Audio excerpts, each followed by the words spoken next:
Hi, everyone. Hi, Kiki. Thank you so much for joining me. Hello, nice to be with you. It's a pleasure. It's very cool to have you back on our Facebook Live, and we are going to be chatting about some more research.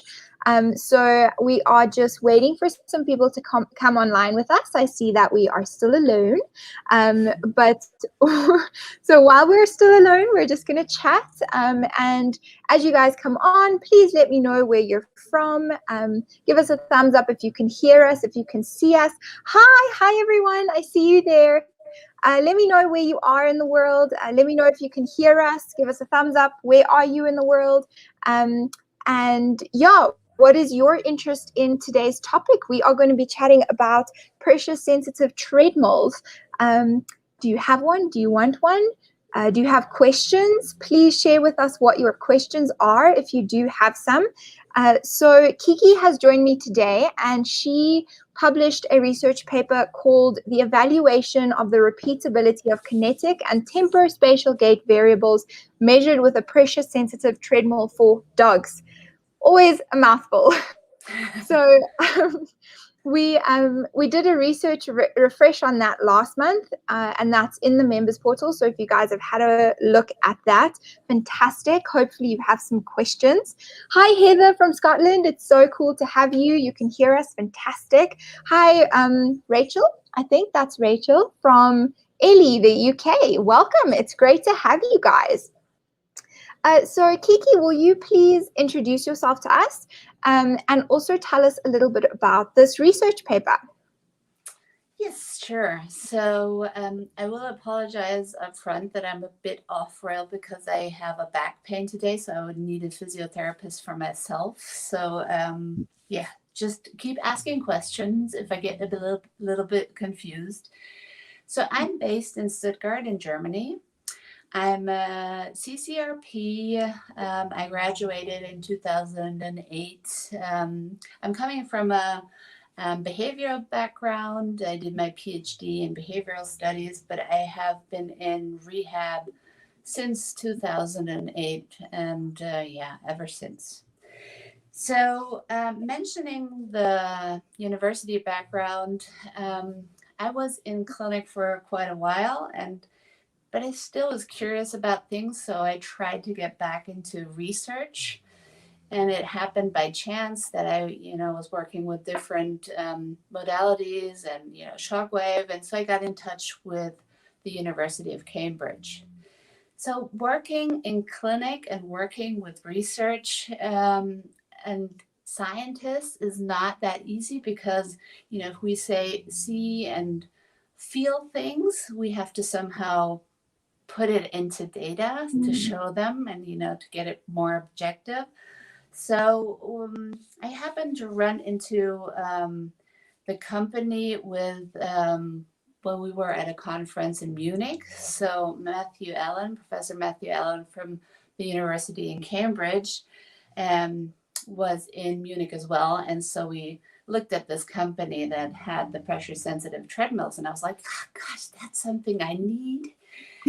So that would be something how I could evaluate and valid or show what we're doing in clinic and get some results and push them over and get data on it. So it's not just I feel that it's better or you can palpate, you can even do like some goniometry, but it's not the movement. And a lot of us our work is movement based, so I want to see how it works when the dog is moving to improve his everyday life. And that's kind of like how I got into or back into the research field.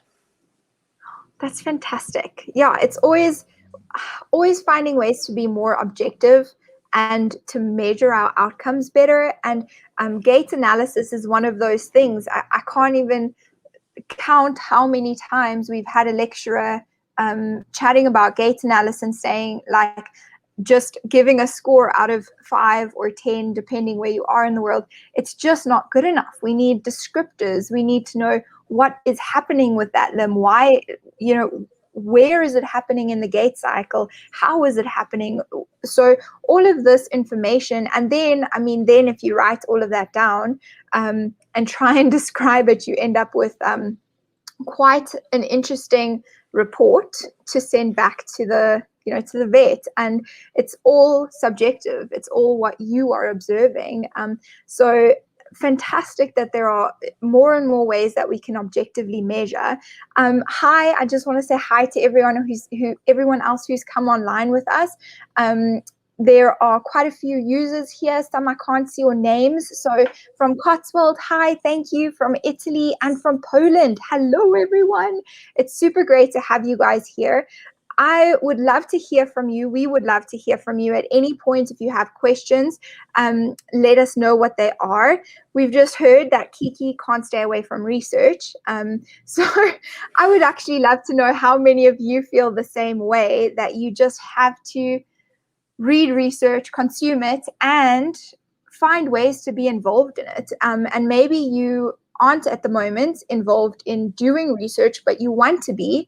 So let me know if you do, and we might have something for you a little bit later. But let us know, talk to us. What are your needs? What are you wanting to get involved in? And then we'll go from there. So to get back to our topic, Kiki, please give us a breakdown of how you set up your research. What were your methods? How did you put it together? And what were you aiming to achieve? So thinking about how to set up or design the study, we kind of like looked at what the measuring or the gait analysis looked like in human patients. Mm-hmm. So if you have something being validated, like overground mats or walkways or treadmills, what you want to look for is something to make it comparable to what is out there. Mm-hmm. So what we basically tried to do with the setup is have the dogs come in, look at them twice during one day, and follow up at least 4 to 7 days past that first measurement or after that first measurement. And there's a paper out there which did exactly the same with humans. So we were doing that according to this paper to make it kind of, validated just for the veterinary field. And what we could see and show, and I have to mention before that it does take quite a while. I mean, you collect data, you put it together, you get it to the statistician, and you describe what you're doing. You put out you see the first results. Then we had the second setup where some engineers came in and said, well, good enough, you have dogs running on the treadmill, but what about how accurate, and what does it measure? Is there any forces you're missing? So that's the second part of it. So we had engineers come in and have an idea of how to test the machine. Well, basically, if you look at that, this is two views to one problem, or one, tool to investigate. And you can see that setting up a wheel on a treadmill might not be exactly comparable to having a dog run on a treadmill. So we do have some variation in the percentage of forces we lose.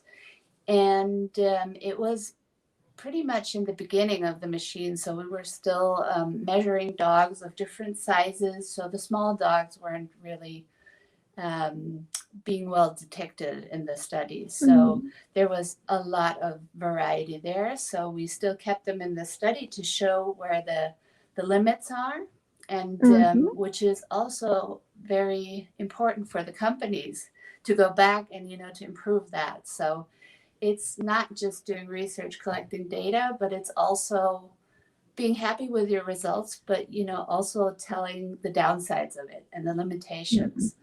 So, that was pretty much, and it was very interesting to see what was going on. And it took quite a while to get it published. So we submitted, and it took almost a year to get it published. But now it's published, and I'm really excited because it's my first major published paper. So, that's quite exciting. That's fantastic. Kiki, I think you need to tell us a little bit more about this wheel, because I read your research, but I don't know who else has read this paper. So if you've read it, please let us know. Give us a little hands up, or let us know if you've read it. But what was the purpose of bringing in the wheel, and how did that work? Yeah. So, what did it look like? Well, I can show. Whoopsie. There we go. See, that's me being, on my painkillers. So I'm just going to show this. Yeah. This is the setup. There you go. Okay, so it's got two wheels, like a wheel on either side, and then a weight in the middle. Yeah. So, and then we have the treadmill underneath. So it would be like, the wheels running on the treadmill, and then you would add weight to it and look at different speeds. So we had the dogs in the clinic. We only had them in a walk. So they were all measured at 3 kilometers per hour. Even the small dogs. And if you can imagine that, being 4 kilos, you will not be able to walk at 3 kilometers, being short and short-legged. So, but starting off, you have to somehow standardize. So that's why we put in that. And then we had this set up to look at basically how would forces be measured while having a wheel constantly running on the treadmill, and then adding weight to it, which would be trying to mimic what a dog of different weight classes would be on the treadmill. And there was one dog that was running or walking and running at the same speeds at the wheel as the wheels would walk and run, so to say. And so there is some variation as well. So it's a technical setup, which is not like a dog, but you have to have something to reference to. Yeah. And we had nice changes, which would lead us to having an era, but we can talk about that era and mention it, and then it would be, and then you can show, okay, well, we know that this is missing, or this was missing, I should say. And then from that on, we can develop a better detection for the dogs and see how we can make it more accurate. Okay, so that was then one of the kind of problems that you had to solve. What other challenges or snags did you run into that you needed to make changes to how you were doing things? To be honest, the dogs weren't the problem at all. So what I did is that I just asked owners that were coming in with rehab dogs, and I knew that they had clinically sound dogs as a second or third dog, and they came in and we had them run on the treadmill. They weren't really experienced to the treadmill, and facing questions about dogs running on a treadmill, the downside of dogs running on a treadmill, I would try to face those questions within the setup. So I wanted to know how long it would take me to get them to walk and run on the treadmill. And this time we were just, or back then we were just having them walk, because that was how the paws got detected the best way. So yeah, and we didn't really have an issue. There was no dog that didn't want to walk on the treadmill. I mean, we took some time, and it's a positive approach. So you don't rush them on the treadmill and drag them along so they will walk. So they have to be, they have to want to do that themselves. Okay, so actively engaging and participating in the process. We had a fantastic webinar with Ashley Foster last night, where she was talking about behavioral advances, and very, very valuable. And that positive approach just made me think of that. So if you guys want more information, I would definitely go watch that webinar in the members portal. It was really good.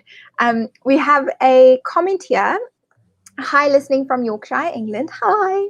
I'm definitely interested in more valid ways of measuring gait. I have only experienced accelerometry tree and stance analyzers for gait analysis. Have you worked with or considered validating data from an underwater treadmill? Has this been explored in any research yet that you're aware of? And do you think it's possible to be valid due to the pressure of the water interfering with the results, or too much of a limitation based on what you now know from your research? I don't see the whole thing. I only see up to there. So if there's more to that comment, I'm sorry.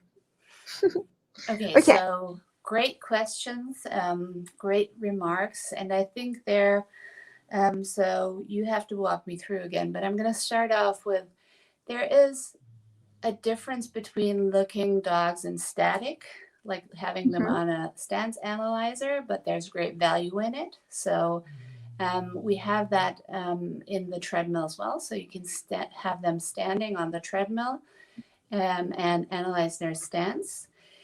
But I'm more of a movement person. So I most of the times I not actively, but probably because I'm looking at them when I'm talking to the owner, like when I have my questionnaire, I look what they do, how they lie down, how do they get up. And then I basically sometimes miss starting the stance analysis. So, and then we start off with a movement, and afterwards I go like, I should have done it. So yeah, I have to apologize, but I have a good colleague and she does it all the time. So she has both. She has the treadmill and the stance analyzers. So she's comparing this data so we can see how much that runs into, you know, how we can look at the dogs standing and how that will change their way of moving. Back to the treadmill, the underwater treadmill. I think there was a question about the underwater treadmill. A funny thing, I just ran into one of my very early poster presentations where I had 3 dogs in my clinic, and my own dogs owned by me, and I put markers on them and I measured them in different water angles and how or water levels, and measured the angles. And I just heard from our research group, from the research discussion group, that there is a study being set up at the University of Tennessee, and that works. Yeah, so that I can't talk about it. So Daryl Millis is supervising that. So this would be the right person to approach and ask about that. And I think that's immensely interesting because what I tried to do, but it's a time question in the clinic. So I have an underwater treadmill. So putting them on the treadmill, on the gait analysis before getting them in the treadmill and measuring them afterwards. There are some effects, but we don't know how long lasting they are. And, you know, you have to do follow-ups there. So that would be another interesting thing after seeing what Tennessee does. That's fantastic. I am really glad because hydrotherapy is definitely one of the areas where we are very lacking. Like, at least with, you know, in our manual therapy techniques, we have some things to compare to people, and we have some nice research coming out that is our own that we can use for ourselves. But hydrotherapy is very small and limited, the research that is available. So yay for more hydro research. I'm very happy. And there's also a person that wants to do research on the equine side and the underwater treadmills. So, and they want to collaborate. So this is why, you know, the online pet health platform is so important. So that was the cause of setting up that research group, so we can get people in touch. So whoever's interested, I would say at the end of April, I will be putting a lot, you know, some effort into getting new people joined up again. But yeah, so you have jumped the gun, Kiki. I was going to talk about the research group later, but now we're talking about it. But that was the question, where you can ask somebody, We and that got to was, answer it for sure. yeah. So if you guys were at the Vet Rehab Summit last year, or in some of our discussions following up, you'll know about the research discussion group that we created, that Kiki is running and managing and working with. But essentially, the focus is to have a place where those of us who are in clinic and not in academia can go for help to get our own research projects up and going and in the future published. So we have had a meeting, two actually, Yes. two, and it's positive. We're working together. So if you're interested, send me an email and then I will put you in touch with Kiki, Anae@onlinepethealth.com. And then we'll get you on that group and you can be a part of that, if that's what you want to do. So yay. Yeah, thank you. So let's talk about the results of your research. What did you actually find in your kinetic and temporospatial gait variables that you measured on the treadmill? So this is a bit different to where we look at, lame dogs, or, where we want to see results being different to each other. This time we wanted to we were looking at the dogs not as a group of dogs, but each individual. And it was, we wanted to know, is what we measure within one day. So the dogs were measured twice in one day. So were these results pretty much the same? So would the machine, change it? If they went for a walk in between those runs, and would that change anything dramatically, so significantly? And luckily, we didn't end up with any real changes. Some variety was there, depending on, and if somebody's seen some of my talks, we had some kind of like rails set up so the dogs wouldn't tend to go to one or the other side. So that was something that we had to be aware of. And then what it showed us was the small dogs. I mean, speed is very important. If you look at speed, there's a huge difference for smaller, shorter dogs and their stride length compared to longer, larger dogs and medium-sized dogs. So we are faced not like people, like in humans. So you have maybe the pediatric, and then you have the growing, and then you have the adult, and then you have the changes between women and men. But within our group of dogs, it's a huge range. So that was, that's what we expected. And then we had the second or the third run, which was, a few days apart. And even with those runs, comparing them, they were pretty much the same results that we saw. So that was encouraging, but we didn't stop there. So we knew that we had some pretty good results. We didn't stop to talk to the company and tell them, well, look, here's the downside. That's what we have to check for. If we look at dogs being less than 10 kilos, or even one of them, the 12-kilo dog, was not as accurate. So we had to make some changes there, or they had to make some changes according to our suggestions.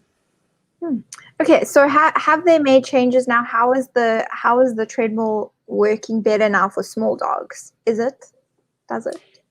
It is working better, but it hasn't been evaluated for them yet. Yeah. So we have to run another study and then look at the smaller sized and less or light-weighted dogs. But by looking at it in the clinic, we can see, how the forces go through the weight bearing of the dogs. Something which is not as accurate as if you look at the paws, because you have the sensors being apart 0.4 centimeters. You will not see them as accurate as with a large dog. but still you will see how much weight they will have on their left front paw, on the right front paw. You can look at their center of pressure, and looking at the follow-ups, it has improved, yes. Okay. So what's the real take-home point from your research? So being a person working in clinic most of the time and having research as a hobby, so I do not make money off of research, but it's my expensive hobby. I don't have a horse, so I will probably do this. My take-home message is that I think it's very important for us as a kind of new field with the physiotherapy for pets still being faced with a lot of, well, we don't know, is that really accurate? Well, how do you work? How can we know that it's working? And that we now have some validated tools that will offer us the opportunity to say, well, look, this is the data. I took an initial run. We had a follow-up at treatment 6. We followed it up at treatment whatever, and then looked at it 3 months past the treatment. And then we had to go back, or if you go back and say, well, look, there's a problem in the dog, and it's probably not the obvious limping somewhere. So there's some subtle limping, or there's some subtle changes we want to look at. So there's a huge opportunity to collaborate with the vets being in clinic. And I know it's a costly tool. I'm pretty aware of that. And there are a lot of tools out there. So you have to make it worth buying. It's not just nice having it. So all of us being in clinic, we can't just, buy things just for the fun of it. So we have to make it work. The other thing I made the company aware of is to have a treadmill you can also treat on. So we use it in everyday work as well. So it's as a stable measurement platform. So it doesn't hurt the platform if we have the dogs run, trot, even gallop on it. Okay, well, that's fantastic. And it kind of leads me to my next sort of question. If we're looking at adding a tool to our practice to increase our objective gait analysis or evaluation of the patients, and we've done quite a few webinars looking at different tools that we could use, but this hasn't been on any of that tool list or any of those tool lists. So how would a pressure-sensitive treadmill compare to, for example, the stance analyzer or a pressure-sensitive walkway, which is what I think those are the two that we're most familiar with, although they're not in most of our practices. And then the other way that many of us, the other thing many of us are doing is using apps on our phones to just look at joint angles, maybe doing some, making some markers on our patients, and then using a little video to look at how those angles change, which again is not as accurate. So how does this pressure sensitive treadmill compare to the other tools that we have available now? So I think everything is really valuable, in using, even if the owner sends you a video, then you can see some of the things that you might not see in clinic. Then you use those tools preliminary, or as we would do, like if you're referring vet, you will send your patients off to a clinic where they have an MRI or something. So it could be used like that. So you have a gait analysis center where you can refer to and get the referral back. That would be pretty nice, because I'm pretty aware not all of us can buy a ton of stuff. And why I decided to go in for the treadmill was because I get a lot more gait cycles in less time. So I'm very limited in time and space. So I know in Stuttgart, it's pretty expensive to rent something. So you can't just say, well, I'm going to have another room, or I'm going to another place where I'm going to set that up. So it had to be somehow in the space that I have available. And those runways are pretty cool as well, because some of the dogs might have an issue with stepping onto a treadmill and a moving ground. But I have to put more effort into making them walk on the treadmill, which I don't think is an effort. There are very few dogs that don't do it, but I don't have that much space where I could have that set up and them not turning around, after probably the last 2 steps you can't validate because, the space is not long enough so they can walk across. So those were the issues I ran into while deciding what I wanted to use in clinic. And the other thing is being accurate in velocity. So we saw that, sometimes if you walk a dog, so you have to have a very experienced handler. And if you have to walk them at the same pace, the owner will hardly ever be able to walk them at that pace. And sometimes what happens is they have to heel you. They will not walk as as nicely as you want them to. So, but there are downsides and upsides to all of the tools available. And I wouldn't say I would exclude that because that's not this or that's not that. So you really have to think about what your needs are and what you want to do with it. And not just buying things for the fun of it, having it. So it has to be valuable to the practice and valuable to the field. Yeah, I agree with that. We have a question here asking if you could compare the cost as well. Can you? So I'm not aware of all of the pricing out there, but I will firstly tell you about the research we've done. We've done comparing force plates, which are the most expensive and the most scientific gait analysis tools out there. So I think one pressure sensitive, one force plate costs about 20,000 euros, at least in Germany. So, and you have to think about, you will get one paw. So there's only one paw to hit this force plate. If you have 2 paws, you can't really take them, off of that force plate. So there has to be one paw hit that force plate.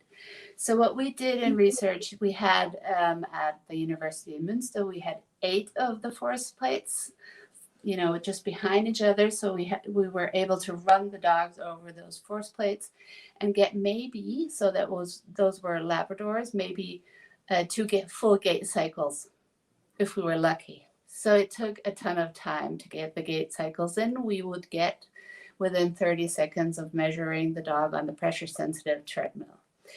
Well, what they asked me was like, well, but is it as accurate as our force plates? Because that's what they do in research, and that's the gold standard in research. So I was a bit, I was challenged. I was happy for the challenge, but I was still nervous. I was like, well, what if the results aren't as good? Because we saw in the first study that there is something we're missing, some forces getting lost. But just this morning, I got an email from the University of Jena, and it looks very, very good. So we compared force plates over ground walk and the treadmill, and it looks very, very, very encouraging. So, but I can't give you the data because it's pre-published.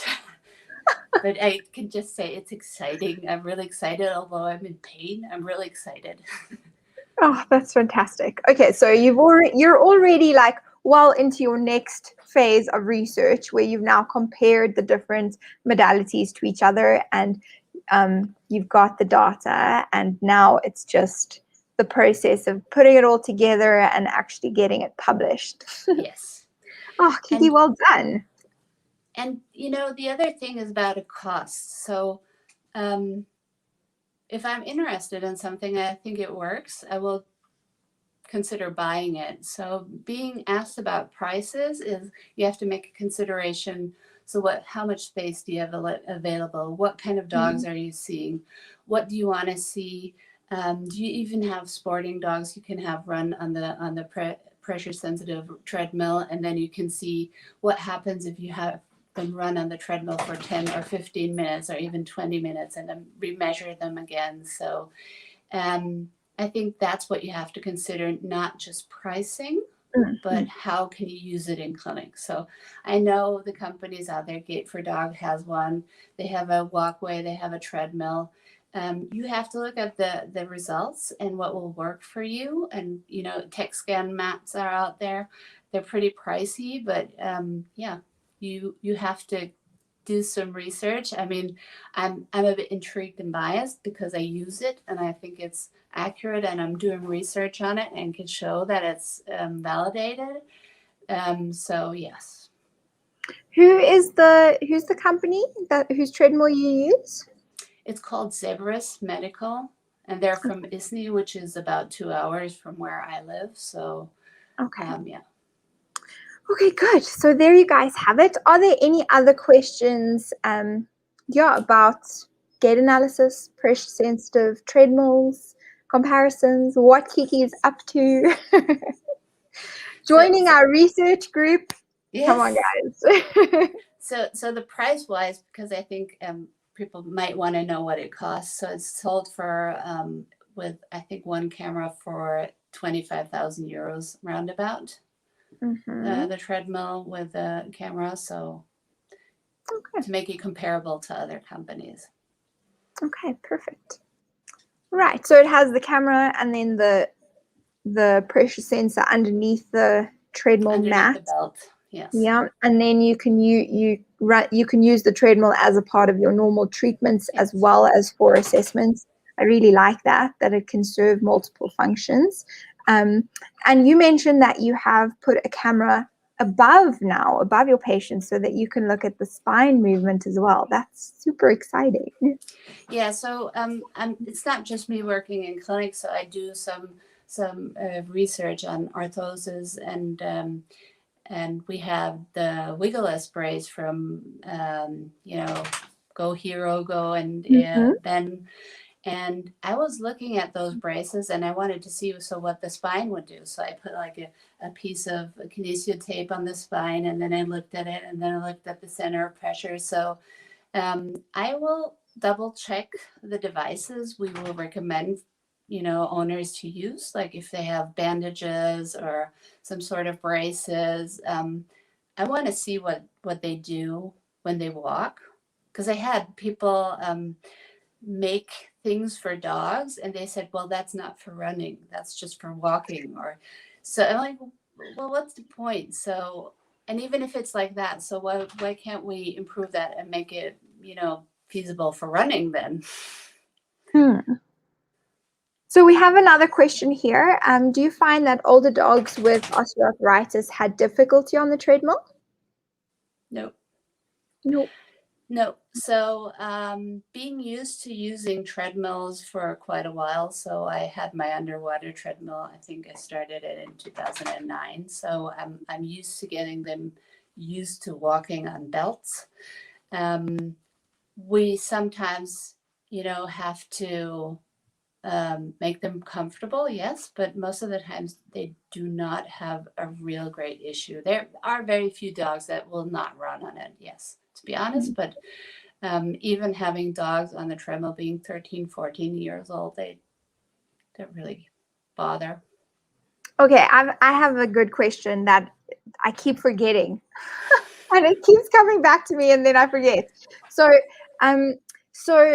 one of the big things for me has always been thinking about using a land treadmill.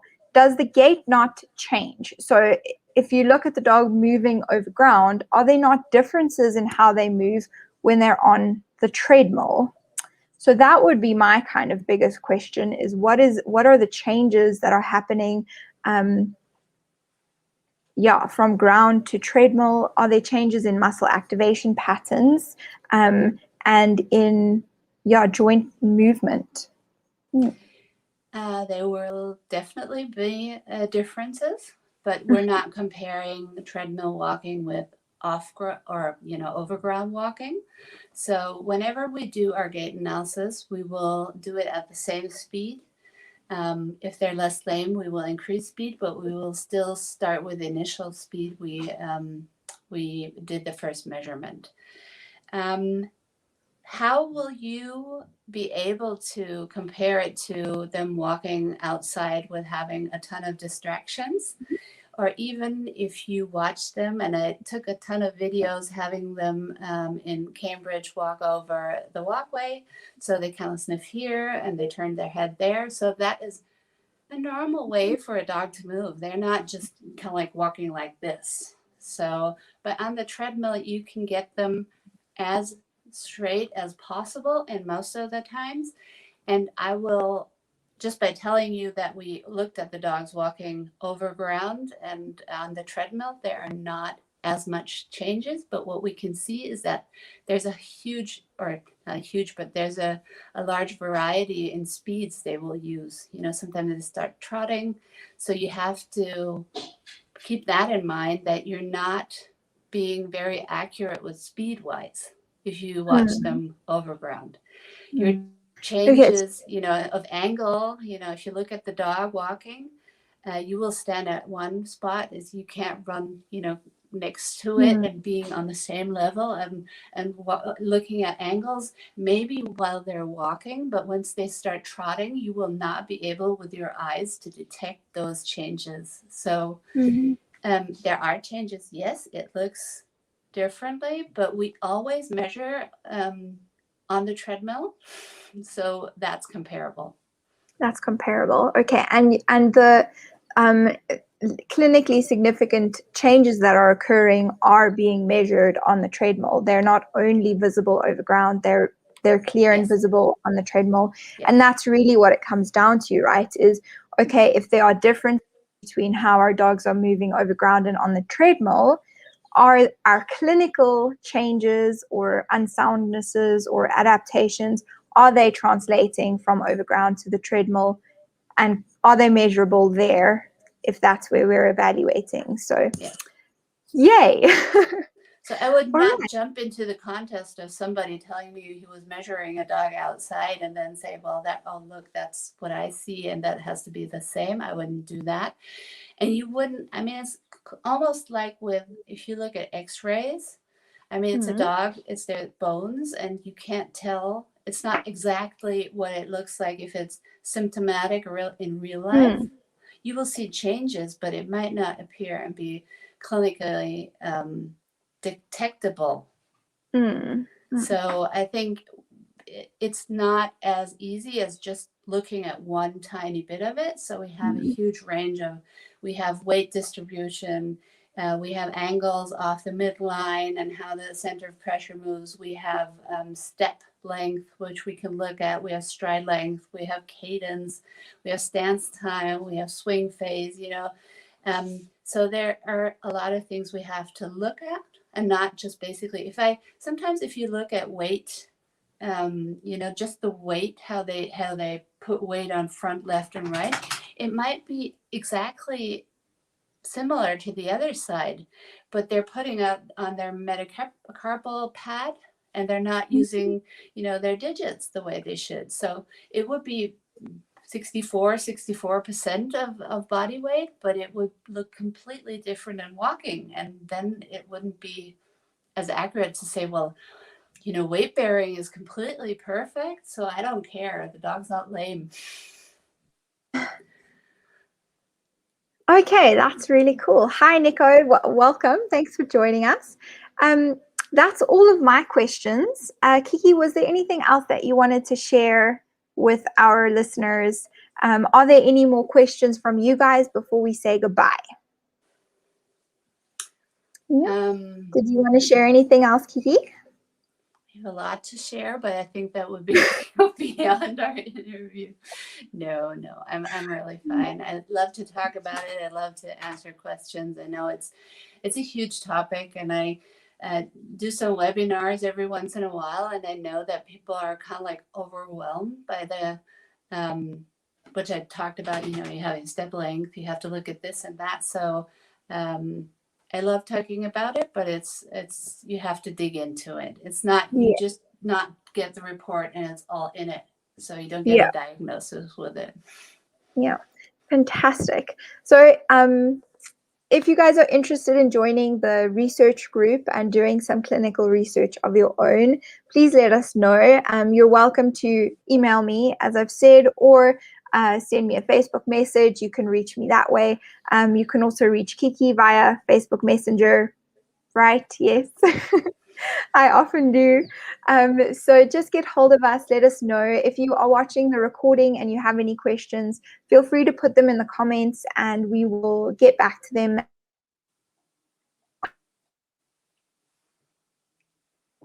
You froze. Us. And thank you so much, Kiki, for sharing your knowledge. I'm more than happy. Thank you for having me. It's always a pleasure. Good. Everyone, have a wonderful day. Bye-bye. Thank you. Bye.